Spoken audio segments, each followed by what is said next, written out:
You're diving into something that can absolutely sabotage a team and just drain its potential. And a lot of the time, nobody even realizes how bad the damage is. We're talking about distrust. I mean, think about it for a second. We're always focused on the obvious stuff, right? Deadlines, budgets, all those metrics. But what if the biggest problem is something you can't really see, but you can definitely feel? That's the idea we're going to unpack. The source material for this actually calls it organizational poison. And honestly, it's the perfect metaphor.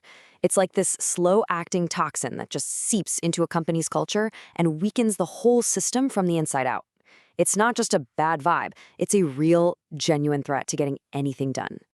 So, where does all this damage even start? Well, a lot of the time, it starts right at the top. See, when a leader automatically doubts their team's intentions or their commitment, it doesn't make people work harder. Nope. Instead, it flips a switch and triggers this really powerful defensive instinct. And this is what happens next. People start holding back. They stop throwing their best ideas out there. They stop taking risks. They stop going that extra mile. And you gotta understand, this isn't just one person with a bad attitude. It's a systemic failure. The system itself is actually broken. The impact here it's huge, and it hits on so many different levels. Distrust literally eats up the mental and physical energy that people need to just do their jobs. It actually changes their brain chemistry, wears away at their sense of community, and in the end, it makes them wonder, why am I even doing this? And here's what makes it so dangerous. Distrust isn't just a one-off thing. It feeds on itself. It creates this vicious cycle that gets harder and harder to break. Let's take a look at how this downward spiral actually works. So, it's basically a feedback loop from hell.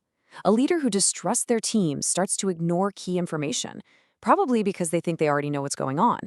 That leads to really poor listening, which, of course, causes them to misread situations and totally overreact.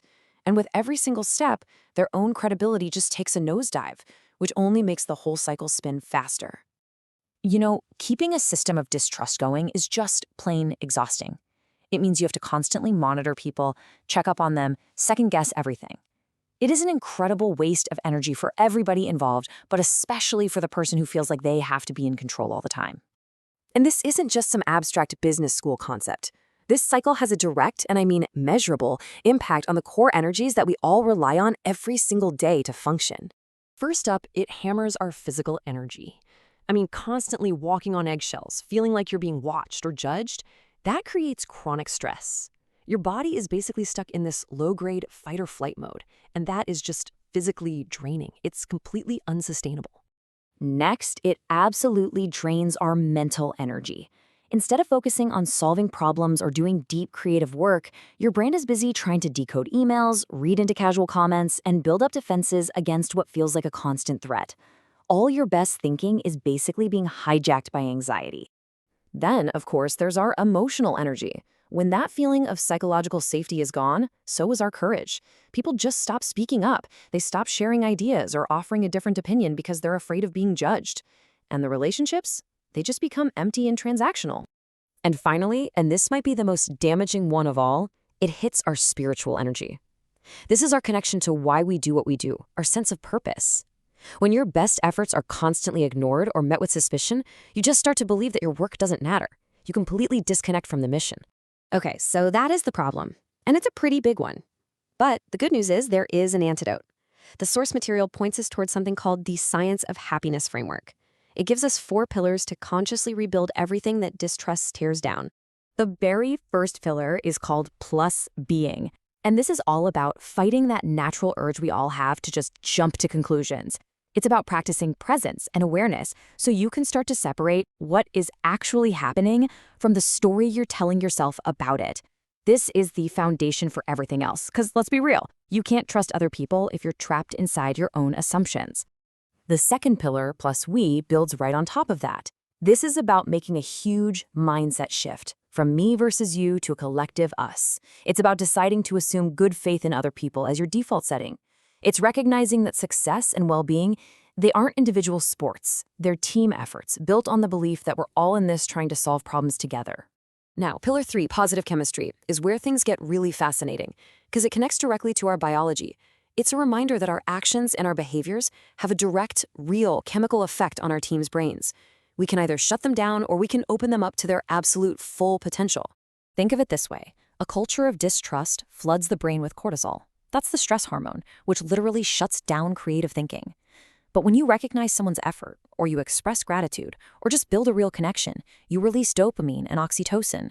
Those are the very chemicals that fuel motivation and bonding. You are literally creating the biological conditions for success. And the final pillar is plus discipline. This is so important. Trust is not just a fuzzy feeling that shows up when everything's perfect. No way. It's an intentional choice. It's a skill that you have to practice every single day. It's the hard work of choosing to recognize people instead of blaming them, choosing curiosity over judgment, and collaboration over control, especially when it's tough. Okay, so this all sounds great, but how do we actually put it into practice? Let's talk about a few clear, simple first steps that you can take, like right now.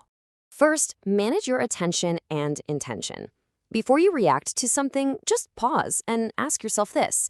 Is it a verifiable fact that this happened, or is it my interpretation of what happened? Second, practice microtrust.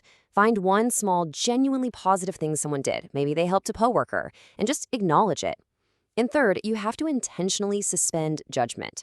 Just start with the assumption that a mistake happened because someone was overloaded or the instructions weren't clear, not because they're incompetent or have bad intentions.